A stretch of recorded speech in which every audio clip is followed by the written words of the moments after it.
Let's get straight into the biggest stories shaping the world right now.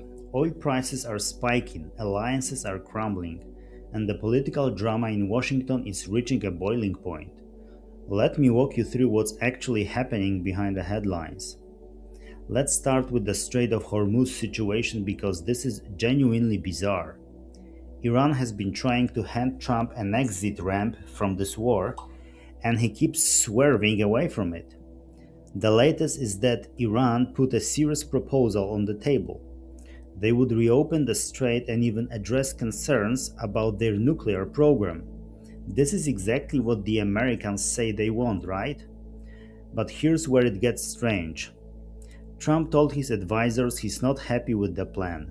According to officials familiar with the discussions, the problem isn't the substance, it might actually meet his stated demands.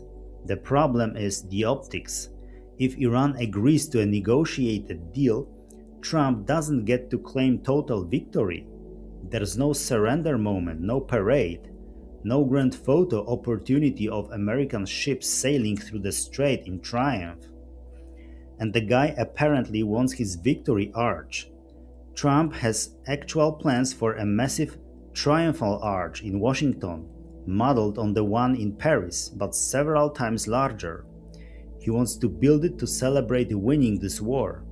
You can't exactly put up a victory monument if the conflict ends with a compromise deal, can you?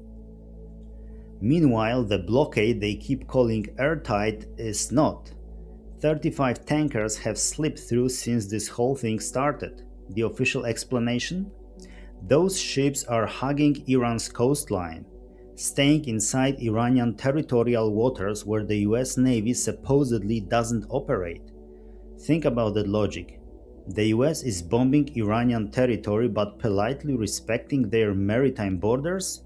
It makes no sense. Here's the smartest move Iran has pulled though. They've gotten the insurance companies involved. Major insurers are now telling ships they must have clearance from Iranian authorities to get coverage for passing through Hormuz. That one financial requirement is doing more to enforce Iranian control over the waterway than their entire navy could. If you're a shipping company, you can't sail without insurance, it's that simple.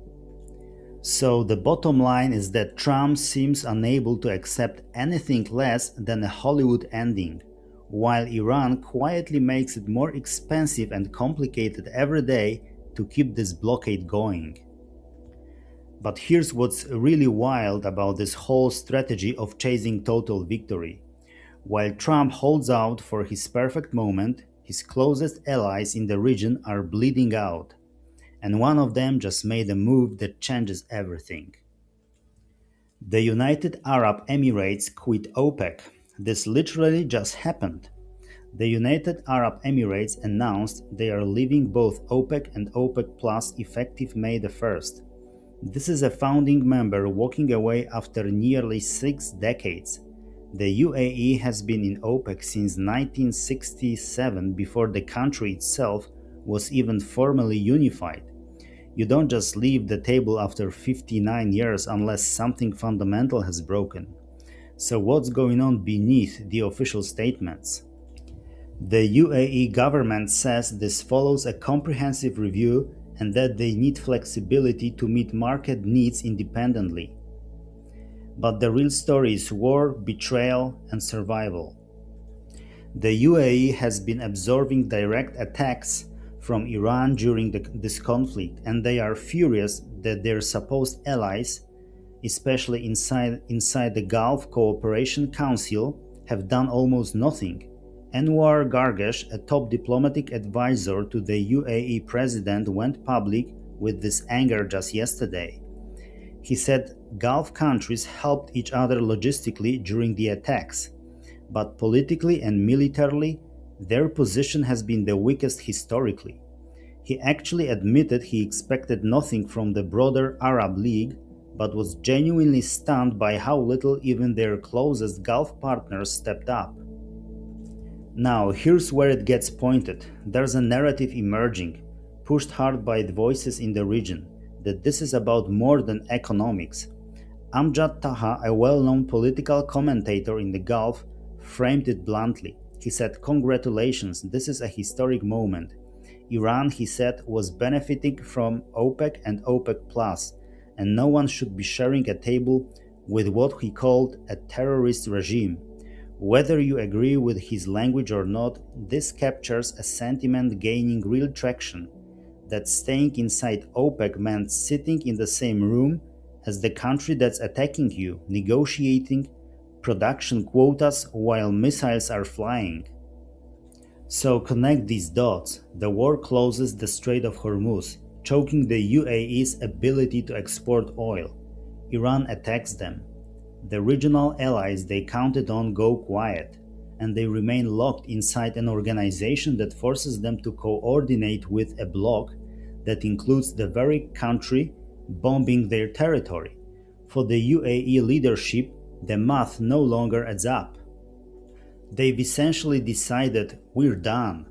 We can't wait for consensus with 12 other nations when our economy is on fire. If the world needs oil and we can pump it, we're selling it on our terms at our pace." This is also an interesting win for Trump, partly.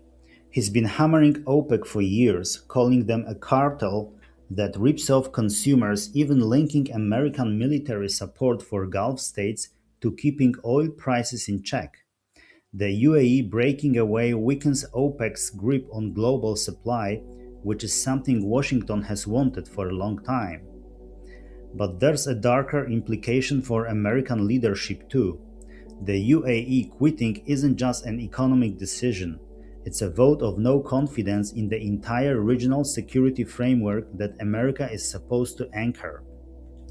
When your most dynamic Gulf ally decides they can't rely on the collective defense system and need to go entirely independent, what does that say about who's actually providing stability? For Saudi Arabia, this is a nightmare scenario.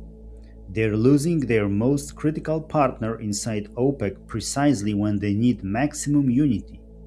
The oil market is already in chaos from the war, and now the cartel that was supposed to manage that chaos is splintering from the inside. So now we have a US administration holding out for total victory, key allies feeling abandoned, and the global oil architecture cracking apart. Now let me show you how this same dynamic is playing out inside American politics, because the MAGA movement is having its own very public breakup. Okay, so the next topic is Tucker Carlson's public divorce from Trump. This is a story that reveals a lot about the internal tensions in Trump's world. Tucker Carlson, arguably the single most influential media voice in the MAGA movement, has officially turned on the president, and he's doing it loudly.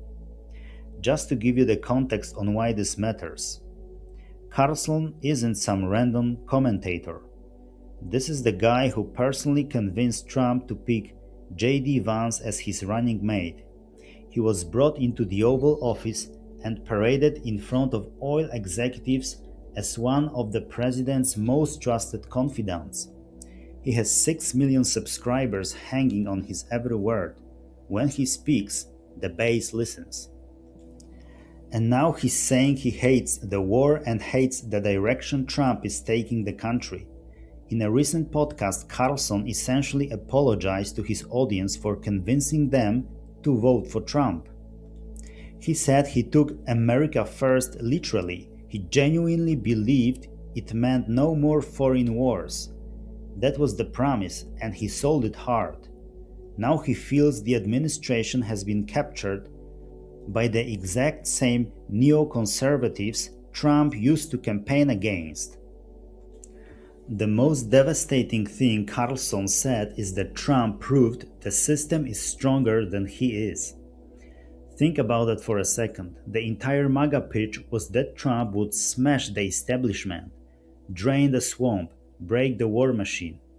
And his own biggest supporter is now telling millions of people that the war machine won, that Trump walked into office and became exactly what he said he would destroy. Carlson described his final meeting with Trump in February, just days before the war started. He went to the Oval Office and made the case against attacking Iran. Trump listened, but Carlson says the president looked sad and resigned, like a man who knew what he was about to do but felt he had no choice. They haven't spoken since. The White House is hitting back hard.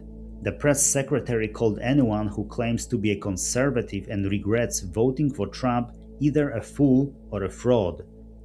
But you can't easily dismiss a guy with this reach and this much credibility with the base. This is a crack in the foundation, and it's going to be a problem for Trump if the anti-war wing of his movement decides, as Carlson clearly has, that they were sold a false promise. Okay, so that's the picture today: an American administration that can't accept a compromise, an ally quitting OPEC in frustration, and a political movement fracturing from within.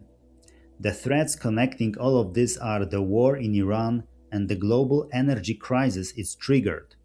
Everything else is dominoes falling. Thanks for watching, and I'll see you in the next video.